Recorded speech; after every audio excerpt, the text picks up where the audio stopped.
para que abram as suas Bíblias no Evangelho segundo escreveu São Mateus, no capítulo 13. Vamos ler apenas 2 versículos. Evangelho de Mateus, capítulo 13, versículos 45 e 46.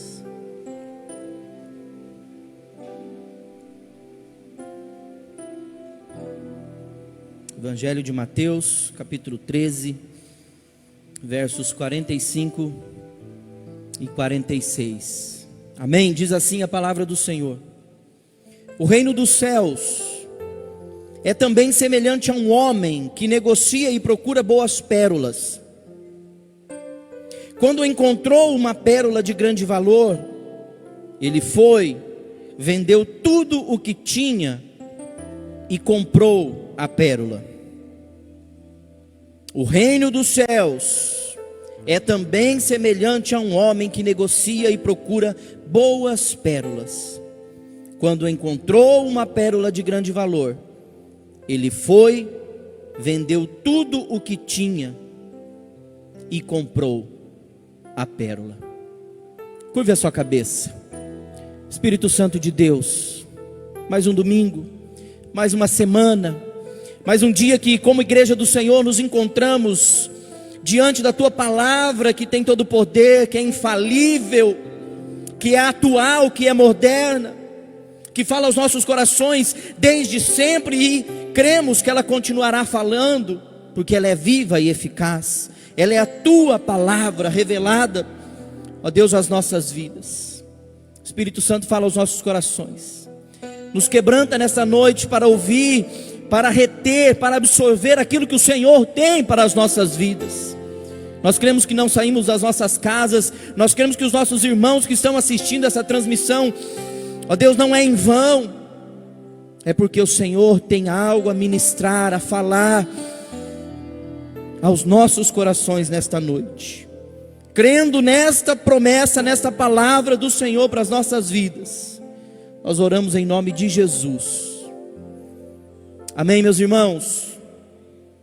O reino dos céus é semelhante a um homem que negocia e procura boas pérolas. E quando encontra uma pérola de grande valor, ele vai, vende tudo o que possui para comprar aquela pérola. Essa parábola, mais do que apenas uma história relatada por Jesus em forma de parábola, nós temos aqui a impressionante figura do Senhor Jesus e a sua igreja. O negociante, o comprador, aquele que entrega tudo que possui, tudo que tem, paga um elevado preço para comprar a pedra de grande valor. Este negociante, este comprador representa a impressionante figura do nosso Senhor e Salvador Jesus Cristo, que entrega-se a si próprio para comprar a sua igreja, para comprar para si aqueles que viriam a ser a sua igreja. A partir desta narrativa, nós podemos ter uma ideia da importância, do valor, da relevância que o Senhor Jesus demonstrou pela sua igreja. Vivemos num mundo e num tempo de muita confusão, de muitas mentiras, de muitos enganos, de muitas fake news, onde tirar as nossas próprias conclusões, formar opiniões sobre determinados assuntos, a partir de ideias deturpadas, de ideias equivocadas, de conceitos equivocados e deturpados, tem sido normal. Muitas vezes tem sido até mesmo uma atitude voluntária por parte de algumas pessoas, em disseminar realmente o engano, a confusão, a mentira. Muitas são as inverdades, muitos são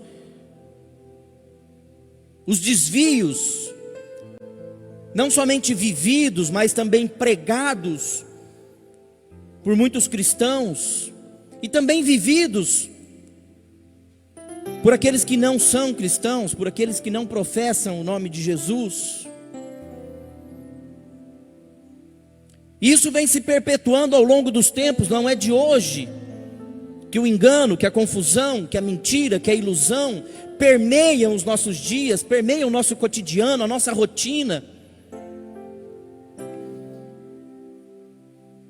Desde os tempos das indulgências da Idade Média, até os dias atuais, das campanhas mercadológicas, das campanhas realizadas dentro das igrejas para atrair o público que corre atrás das bênçãos apenas. Até os nossos dias, uma imagem vem sendo construída totalmente desalinhada do propósito original da igreja do Senhor Jesus. Isso tem causado confusão, tem causado engano. Reflexo disso tem-se uma confusão de ideias e conceitos que muitas vezes domina a mente do povo cristão, que domina a mente, eu diria, daqueles menos informados, daqueles que não têm tanta disposição em buscar, em se aprofundar, em conhecer, em estudar a palavra. E infelizmente levam muitos a se desviarem, a se afastarem dos caminhos do Senhor, e muitas vezes até se apostatarem da genuína fé, da fé verdadeira em Cristo Jesus, por causa de enganos, por causa de mentiras vividas, ouvidas, vivenciadas dentro mesmo do meio cristão, do meio evangélico, do meio protestante, dentro mesmo das nossas igrejas. Infelizmente, essa é uma verdade. E eu quero aqui já me adiantar e fazer algumas perguntas para que você, ao longo da nossa reflexão aqui nesta noite, você esteja pensando, se perguntando, se autoavaliando, você que está em casa, você que está aqui. Qual o conceito nós temos tido da igreja do Senhor Jesus? Qual a opinião nossa sobre ela? A partir de qual conceito nós temos fundado as nossas conclusões sobre a igreja e sobre a importância da igreja na nossa vida cristã? Isso é muito importante, isso é muito perigoso, isso é muito relevante, porque dependendo da forma, de onde você tem tirado as suas conclusões, são muitas igrejas, são muitos ministérios, são muitos líderes, pastores, teólogos. Hoje, principalmente, muitos cristãos virtuais, online, que ouvem a palavra apenas pelo YouTube, pelo Facebook, pelas redes sociais. Qual o conceito que nós temos tido de igreja? Principalmente nos nossos dias. Não estou falando aqui de pessoas que assistem o culto online por causa da pandemia, não. Muito pelo contrário.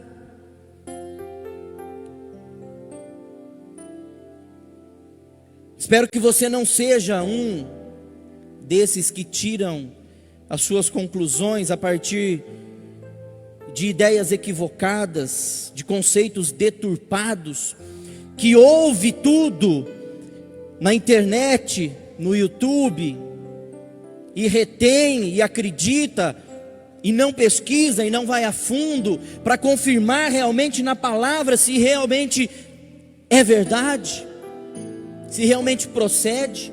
Espero que você não seja um desses, que de maneira leviana, sem pensar, sem estudar, sem pesquisar mais a fundo, como muitos, emitem pareceres e conclusões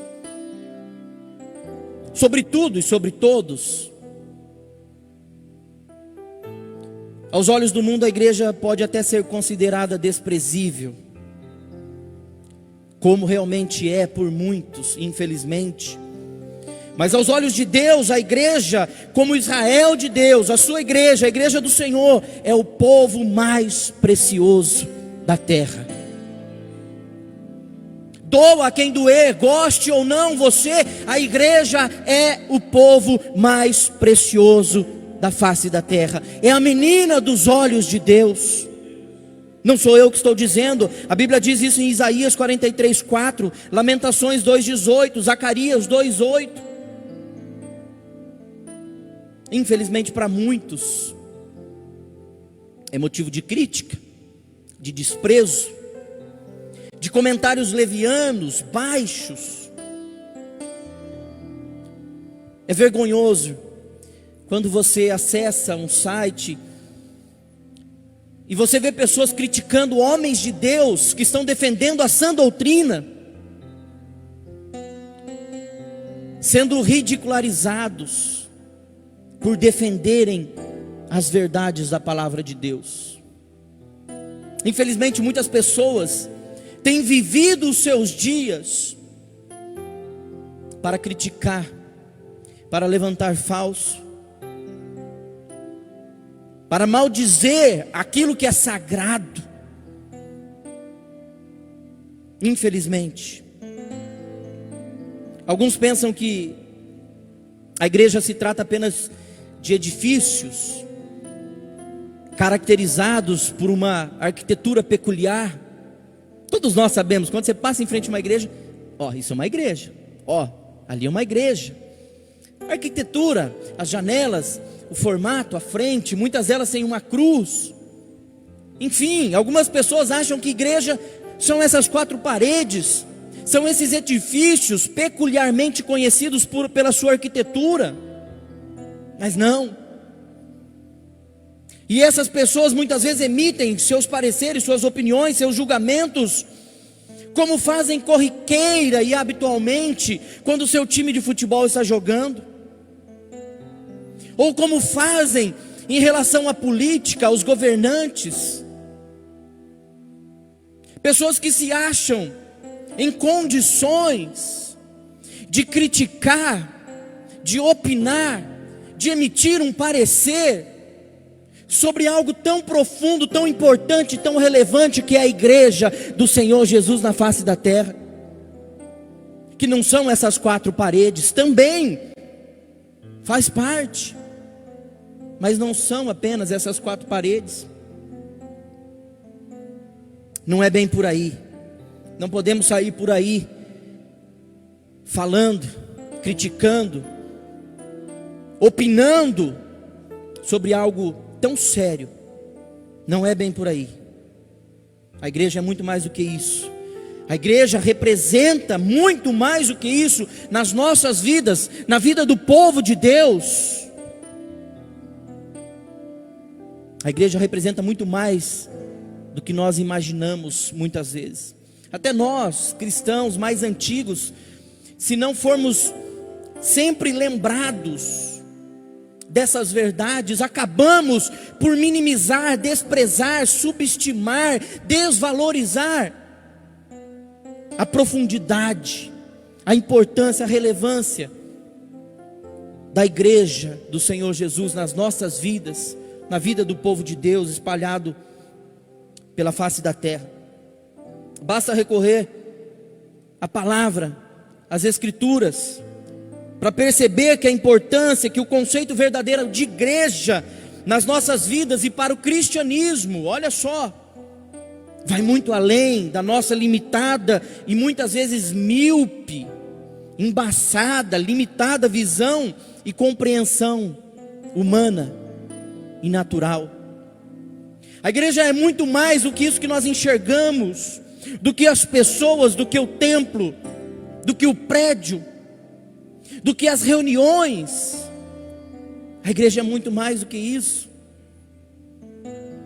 Existe um ramo da teologia do qual eu particularmente me simpatizo bastante, que é a chamada eclesiologia, que trata da doutrina da igreja, das suas características, da sua origem, das suas marcas, da sua função, da sua organização, forma de governo, papel social, entre tantos outros papéis da igreja.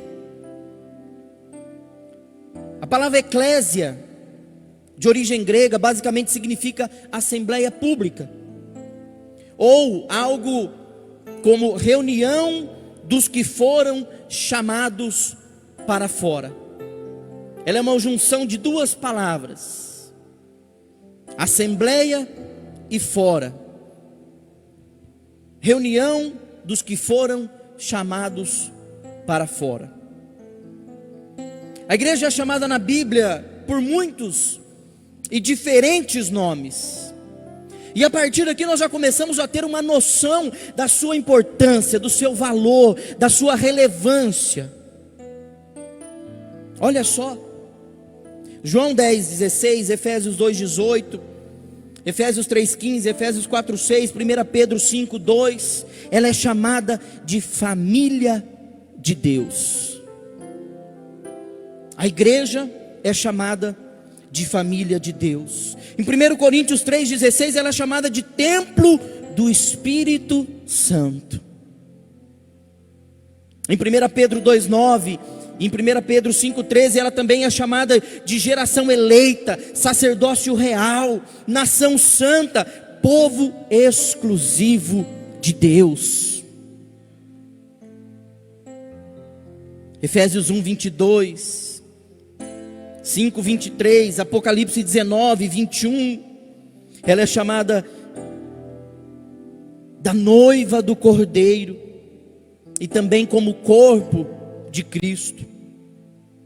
Ela também é chamada de Assembleia dos Santos, esposa do Cordeiro, vinha do Senhor, herança de Deus, lavoura, rebanho, santuário, povo, casa, edifício de Deus. Olha quantos nomes, quantos adjetivos, quantas nomenclaturas importantes é atribuída à igreja do Senhor pela palavra, pelas escrituras, que não mentem, que não nos enganam, que não nos ilude, porque ela é a palavra do Senhor revelada a nós.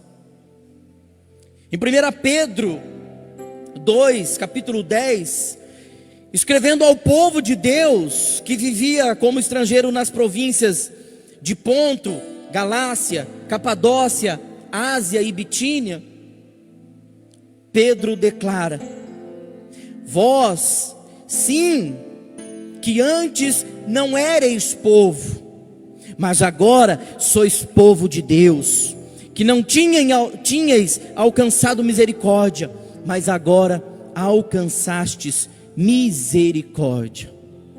Vós que outrora não eram povo de Deus, mas agora sim sois povo de Deus. Pela misericórdia e graça do nosso Deus, que enviou Jesus para morrer na cruz do Calvário, para que fosse firmada uma nova aliança, e fosse dado prosseguimento, ampliado o que já havia na antiga aliança, e alcançando a todos indistintamente, judeus e gentios. Promessa que foi feita a Abraão lá no Antigo Testamento, que através de Abraão seriam abençoadas todas as famílias da terra. Em Jesus isso se concretiza. Em Jesus nós nos tornamos parte desta nova aliança.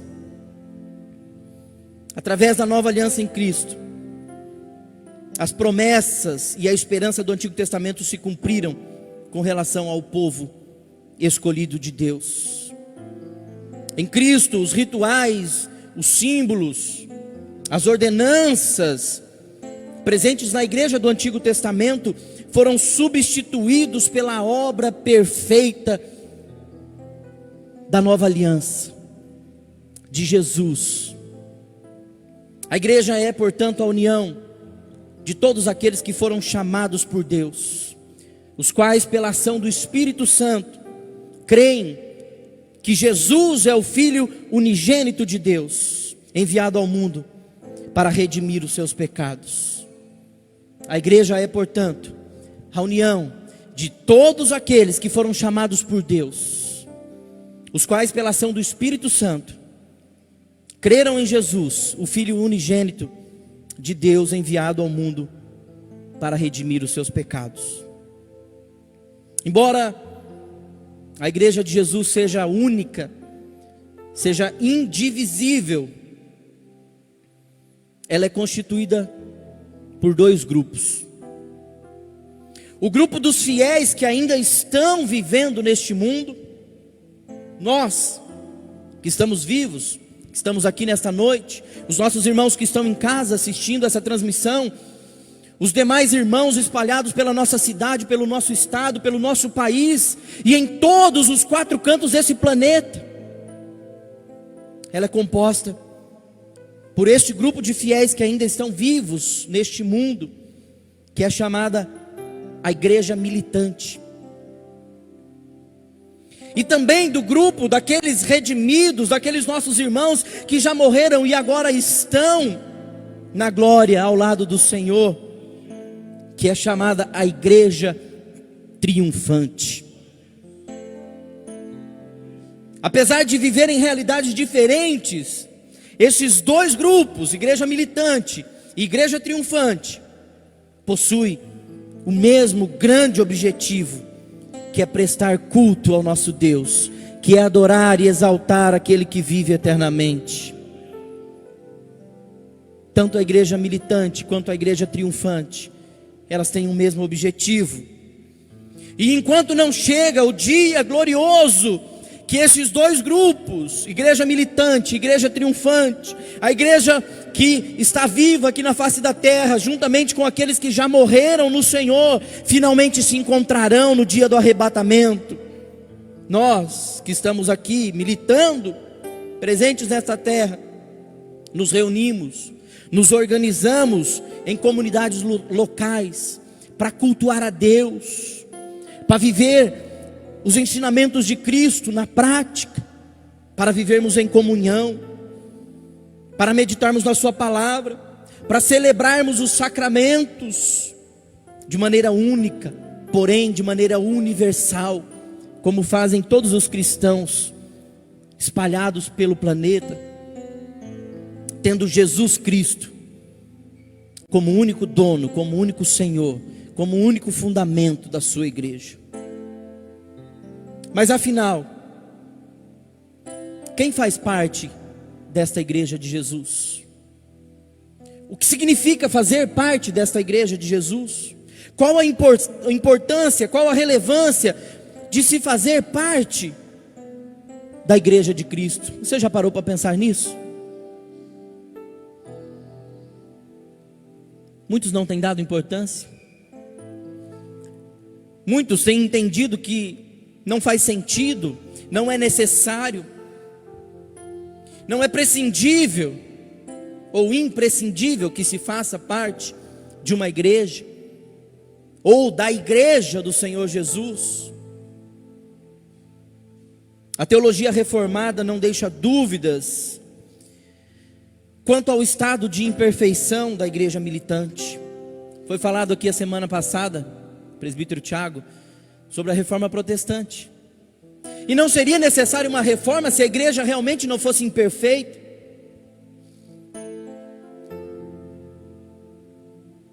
Existe um ditado antigo, muito forte na história da igreja, que diz: Ecclesia reformada et semper reformanda est. Ou seja, a igreja é reformada e está sempre se reformando.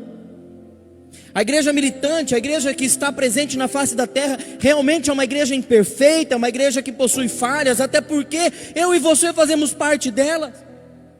E enquanto houverem homens e mulheres falhos, imperfeitos, pecadores, fazendo parte da igreja, ela continuará sendo imperfeita, até o dia que formos encontrar com o Senhor e temos o nosso corpo glorificado, aí essa igreja realmente se tornará santa, pura, imaculada, verdadeiramente.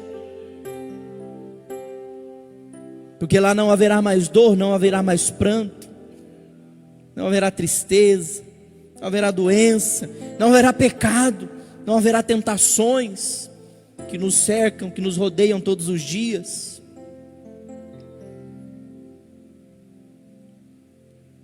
Este termo foi usado pela primeira vez. A igreja reformada está sempre se reformando. Se popularizou, na verdade, em 1947 pelo famoso teólogo Karl Barth. Mas ela supostamente se deriva de um ditado proferido por Santo Agostinho nos primeiros séculos da igreja, século IV, século V. É isso, doutor Adalberto?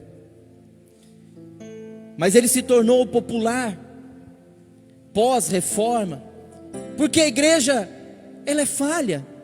A igreja realmente é imperfeita, mas é uma igreja que está sempre procurando se renovar, se reformar, se alinhar aos propósitos do Senhor. A verdadeira igreja procura estar de acordo com o que a palavra, com o que as escrituras nos ensinam. A famosa confissão de Westminster, confissão reformada, declara que mesmo as igrejas mais puras debaixo do céu estão sujeitas à mistura e ao erro, mas que ainda assim sempre haverá sobre a terra uma igreja pura para adorar a Deus segundo a vontade dele. Sempre haverá na face da terra uma igreja pura, santa, comprometida com a palavra, pronta para adorar a Deus segundo a sua vontade. Espero que essa seja a igreja a qual nós pertencemos, que você pertence, que eu pertenço. Esta igreja, uma igreja pura, disposta, pronta para adorar a Deus segundo a sua vontade. Você pode dizer amém? Infelizmente, tem crescido a cada dia o movimento daqueles que se desencantam, o movimento daqueles que se decepcionam com a igreja no modelo institucional, neste modelo que nós conhecemos, que eu acabei de dizer que realmente é uma igreja falha, uma igreja composta por homens limitados, humanos. E infelizmente tem crescido o grupo dessas pessoas, os chamados desigrejados. São pessoas que tentam continuar sendo cristãos sem pertencer, sem frequentar, sem participar de nenhuma igreja. E é aqui que mora o perigo. É aqui que o inimigo começa a trabalhar na mente humana e colocar ideias confusas, deturpadas, equivocadas, que não estão na palavra de Deus. E essas pessoas começam a entender que é possível viver a vida cristã longe da igreja. E é por isso que existe uma distinção também entre a igreja, que é chamada a igreja visível, e a igreja invisível. Nós falamos agora da igreja militante e da igreja triunfante. Mas existe também uma divisão, que é a igreja visível e a igreja invisível. Nem todos que parecem fazer parte da igreja, de fato, fazem parte da igreja. Frequentar aos cultos, participar das reuniões, participar de uma célula, de um grupo de jovens, de adolescentes, de homens, mulheres, do ministério de louvor, não significa necessariamente fazer parte da igreja. Por isso existe a igreja visível e a igreja invisível. A igreja visível é aquela conforme as pessoas veem, como eu e você enxergamos, como todos naturalmente enxergam. Este grupo que se reúne todos os domingos na rua Amazonas 604, que tem um pastor como autoridade sobre suas vidas, ou mais de um pastor, que se reúnem em torno da palavra, que louvam, que adoram, ministram um louvor abençoado. Esta é a igreja visível. Mas também existe a igreja invisível, que é aquela conforme Deus enxerga. Significa que nem todos aqueles que aparentemente são membros da igreja realmente são nascidos de novo, são realmente genuínos seguidores de Cristo. Portanto, a total e perfeita totalidade da igreja, verdadeira da igreja, a totalidade verdadeira da igreja, somente é conhecida por Deus. Nós pastores, nós liderança da igreja não sabemos, não conhecemos, não temos a noção da extensão real, do tamanho, da proporção da verdadeira igreja invisível de Cristo. Somente Deus conhece os nossos corações, só Deus conhece o coração de cada um de nós aqui nesta noite, dos irmãos que estão em casa. Esta igreja é invisível. 2 Timóteo 2,19. A igreja pertence a Deus e foi comprada com o sangue de Cristo. Mateus 16, Atos 20, Efésios 3, 1 Timóteo 3, Hebreus 19. A igreja é gloriosa, a igreja é irrepreensível, a igreja é sem mácula, sem ruga, vestida de justiça pelos méritos de Cristo. Apenas pelos méritos de Cristo. Efésios 5, 27, Apocalipse 19, versículo 8. É na igreja que a multiforme sabedoria de Deus é revelada. Olha só, Efésios 3:10. O Novo Testamento e a teologia reformada destacam essa importância vital de todos nós cristãos estarmos inseridos neste contexto de igreja. Todas as confissões reformadas, a própria palavra destaca essa importância fundamental, vital, de estarmos inseridos no corpo de Cristo, de estarmos inseridos no contexto da igreja, seja ela invisível ou invisível, de preferência militante. Amém? O Novo Testamento e a teologia destacam, a teologia reformada destacam essa necessidade, essa importância de estarmos inseridos neste contexto. Não podemos ser cristãos sem estar inseridos no contexto de igreja. Apesar de tudo, precisamos uns dos outros, precisamos ser alimentados pela palavra, precisamos da disciplina, precisamos dos sacramentos, precisamos da comunhão dos irmãos, precisamos dos cultos regulares. Foi assim com a igreja primitiva de Atos dos Apóstolos. É na igreja que os cristãos são alimentados. É na igreja que nós somos disciplinados, edificados, cuidados, instruídos na palavra de Deus. É na igreja, somente na igreja, nunca individualmente, alcançaremos o propósito maior de Deus para as nossas vidas. Somente na igreja, somente juntos, como corpo, como família, como povo de Deus, seremos realmente abençoados, seremos realmente bem-sucedidos, porque é isso que o Senhor Deus projetou, planejou para as nossas vidas, confirmado no Novo Testamento, pelo próprio Cristo. Sermos um povo escolhido, separado, santificado, para vivermos para Ele, para a sua glória, para o seu louvor. Jesus prometeu edificar a sua igreja a partir da declaração de Pedro, que ele era o Cristo, o Filho do Deus vivo, relatado em Mateus 16. O que realmente veio acontecer após a sua ascensão aos céus em Atos 2, com o derramamento do Espírito Santo sobre a igreja. Atos 2:47, todos os dias acrescentava o Senhor à igreja aqueles que se haviam de salvar. E isso vem acontecendo ao longo dos anos, desde o advento de Atos 2, isso continua acontecendo diariamente, constantemente, em todos os lugares. O Senhor tem acrescentado à sua igreja aqueles a quem Ele tem salvo. A sua vida, a sua família, tem sido acrescentado, a comunhão, a igreja.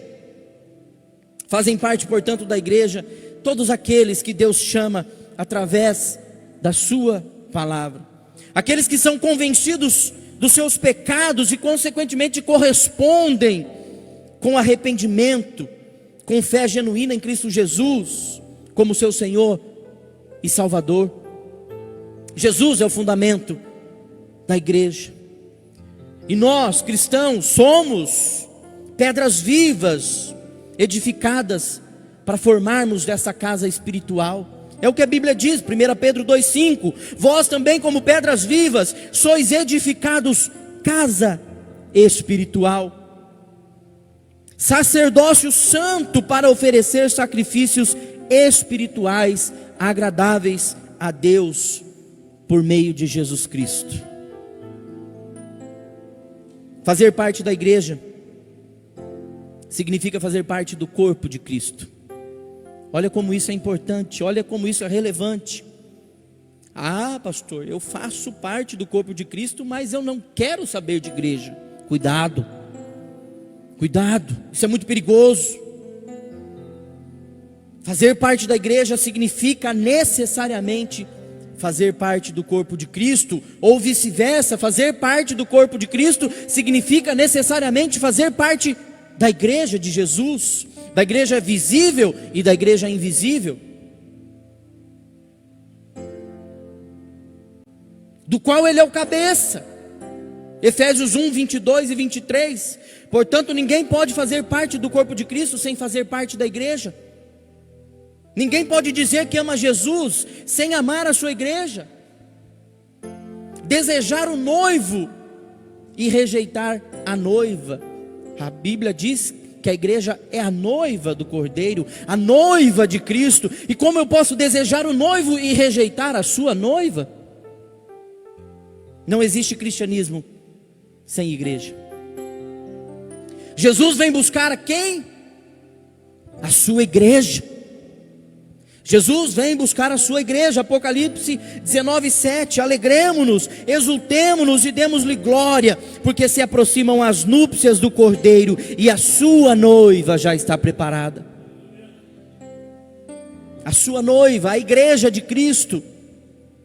Marcos 13, 26 e 27. Então se verá o Filho do Homem vindo nas nuvens com grande poder e glória, e Ele enviará os seus anjos e reunirá os seus eleitos, a igreja de Cristo, dos quatro ventos, dos confins da terra até os confins dos céus. Amós 4:12. Prepara-te, ó Israel. Quem é o Israel de Deus? Prepara-te, ó Israel, para te encontrares com teu Deus. Nós somos o Israel de Deus. Apocalipse 3:11. Eis que venho sem demora, guarda o que tens, para que ninguém tome a tua coroa. Esta é a promessa que nós temos preparado. Como igreja do Senhor, nós temos preparado para nós. Como igreja do Senhor, não individualmente, egoisticamente. Para concluir, a igreja é a única instância que tem a mensagem, que tem o poder, que podem abrir as portas do reino dos céus aos homens. O que é o reino dos céus? Que está sendo preparado aqui na terra. A igreja do Senhor, quando diz buscar primeiro o reino de Deus, o que é o reino de Deus? Somos nós, sua igreja, militante na face da terra. A igreja é a única instância que tem a mensagem, que tem o poder, que podem abrir as portas do reino do céu aos homens, transformá-los e mudar o seu destino eterno através de Cristo Jesus, do sacrifício de Jesus na cruz do Calvário. Mateus 16, 19, o próprio Jesus, quando instituiu a igreja, sobre o fundamento, sobre a declaração de Pedro: tu és Pedro, e sobre esta pedra edificarei a minha igreja, e as portas do inferno não prevalecerão contra ela. E ele continua: e te darei as chaves do reino dos céus. A chave dos reinos dos céus está em poder da igreja. E tudo que ligares na terra será ligado nos céus, e tudo que desligares na terra será desligado nos céus. A igreja é única. O pastor não tem esse poder, os presbíteros não têm esse poder, nós individualmente como cristãos não temos esse poder. Esse poder foi dado à igreja do Senhor Jesus. As chaves do reino dos céus. Mateus 16, 19. Este poder representado pela entrega das chaves é um poder espiritual, é um poder pertencente ao reino dos céus. Isto é um poder dado à igreja militante, a nós como igreja do Senhor. O que nós ligarmos na terra será ligado no céu, e o que nós desligarmos na terra será desligado nos céus. Nós como igreja, este poder não foi dado a mim, não foi dado a nenhum dos pastores, apóstolos, bispos, que sejam, por maior que seja o cargo, maior que seja a sua função, o seu título, esse poder foi dado à igreja do Senhor Jesus. Ter as chaves significa ter autoridade para abrir uma porta e permitir o acesso a um determinado lugar, a uma determinada esfera. Isso eleva ainda mais a importância da igreja na terra a um patamar indispensável, imprescindível para aqueles que desejam reinar com o Senhor eternamente. Se você deseja reinar eternamente com o Senhor, a igreja é imprescindível. A igreja militante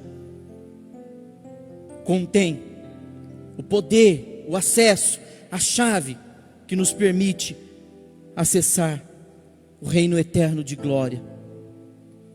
E enquanto esse dia glorioso não chega, é através da igreja que temos a garantia de não sermos abalados, atingidos, destruídos, massacrados.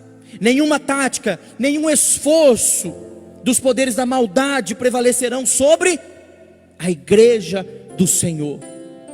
A Bíblia não diz que as portas do inferno não prevalecerão contra a minha vida, contra a vida dos pastores, contra a vida da liderança da igreja, contra a vida daqueles irmãos que são mais tementes e de oração. Não, a Bíblia diz que as portas do inferno não prevalecerão contra a igreja do Senhor.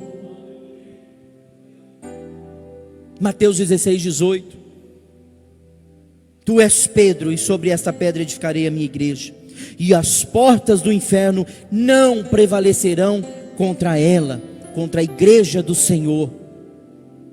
Mais um motivo, mais um aspecto que nos mostra a importância de vivermos como igreja, como corpo de Cristo, como família, unidos em comunhão como igreja. Jesus é o dono e Senhor da igreja. Através dela temos acesso aos planos e propósitos de Deus para as nossas vidas. Aos olhos do mundo, a igreja pode até parecer desprezível, mas aos olhos do Senhor, a igreja é um tesouro precioso, valioso, como nós lemos aqui nesta noite a parábola daquele negociante de pedras preciosas, pedras de grande valor, que quando ele encontra essa pedra, ele vende tudo o que possui para comprá-la. Assim foi com a igreja, comprada a alto preço, preço de sangue, como pedra preciosa, como pedra fundamental, como corpo de Cristo. E eu quero encerrar chamando a sua atenção. Você que acredita que está mais seguro, que está garantido, mesmo vivendo distante da igreja, Mais uma vez quero reafirmar aqui que eu não estou me referindo de espécie alguma, de forma alguma, àqueles irmãos que têm se resguardado por causa do vírus, ou até mesmo por outros motivos relevantes, justificáveis. Não estou me referindo de espécie alguma a você, muito pelo contrário, respeito e concordo. Eu estou dizendo daquelas pessoas que têm no seu coração esse sentimento, que estão seguros, que estão garantidos em viver uma vida distante do corpo de Cristo, de viver, se é que é possível, como corpo separado da cabeça, que é Jesus. Eu encerro chamando a sua atenção e digo: não existe atitude mais anticristã do que viver longe da comunhão. A essência do cristianismo está na vida comum como igreja. Atos 2, 44 a 47. E todos os que criam estavam juntos, e tinham tudo em comum, e perseverando unânimes todos os dias no templo, partindo pão em casa, comiam juntos com alegria e singeleza de coração, louvando a Deus e caindo na graça de todo o povo. É na igreja que somos trabalhados, é na igreja que somos fortalecidos, é na igreja que somos exortados, alimentados, pastoreados. É suportando uns aos outros, carregando os fardos uns dos outros, exercendo a paciência, o domínio próprio, diariamente. É na igreja que somos lapidados, é na igreja que vivemos na prática o que a palavra nos ensina. Carregai os fardos uns dos outros, suportai-vos uns dos outros em amor. É na igreja que nós somos levados a exercer a paciência, a mansidão, o domínio próprio e tantos outros princípios bíblicos. Se você ainda não faz parte dessa família, ou se você pensa como estes que entendem que a igreja não é relevante, não é necessária, não é importante, que é possível viver o cristianismo longe da igreja, não perca mais tempo, meu irmão, minha irmã. Eu sinto em te dizer que você está equivocado. Com muito temor eu digo isso, que você está iludido, enganado. Repreenda isso nesta noite da sua vida, da sua família. Não permita que o diabo plante esta mentira na sua mente. Confesse Jesus como Salvador da sua vida. Garanta o passaporte para reinar eternamente com o Senhor no céu de glória, vivendo uma vida de comunhão, vivendo realmente a vida da igreja militante na face da terra. Existe um ditado muito famoso, dito pelo pastor Abe Uber, que ovelha que anda sozinha vira petisco de lobo. O cristão que anda sozinho se torna presa, se torna vulnerável. Ele não é alimentado, ele não é pastoreado, ele não é cuidado. Ele se torna presa fácil. E a Bíblia diz que o diabo anda em derredor rugindo como um leão, buscando a quem possa tragar. E ele não vai buscar aquela ovelha que está no aprisco, que está protegida pelo pastor, que está protegida pelos demais animais. Ela vai procurar aquela ovelha que está desgarrada, que está longe, desprotegida, distante do aprisco e do pastor, vulnerável. Portanto, viver como igreja é imprescindível, viver em comunhão, vivermos juntos as verdades da palavra é imprescindível como cristãos. Você pode dizer amém? Que essa palavra possa frutificar no seu coração. Que se você em algum momento da sua vida teve dúvidas, se sentiu balançado, propenso a acreditar nessa mentira que Satanás tem implantado, que é possível viver um cristianismo genuíno distante da igreja, repense nesta noite os seus conceitos. Se você talvez é daquele que critica a igreja, o pastor, as pessoas de modo geral, a liderança, os ministérios, Repense os seus conceitos, porque nós estamos falando da noiva do Cordeiro. Nós estamos falando do corpo de Cristo, do povo de Deus. Repense nesta noite, porque você também, se não faz parte, deve fazer parte deste corpo, para subir aos céus, para se encontrar com o Senhor nos ares, no dia do arrebatamento. É isso que você deseja para a sua vida? É isso que você deseja para a sua família? Então viva essas verdades. Deus abençoe a sua vida em nome de Jesus. Que o Espírito Santo testifique, confirme e faça frutificar essa palavra no seu coração, em nome de Jesus. É o meu desejo para a sua vida, para a sua família, para os irmãos que estão em casa nesta noite, em nome de Jesus, amém. Deus abençoe a todos.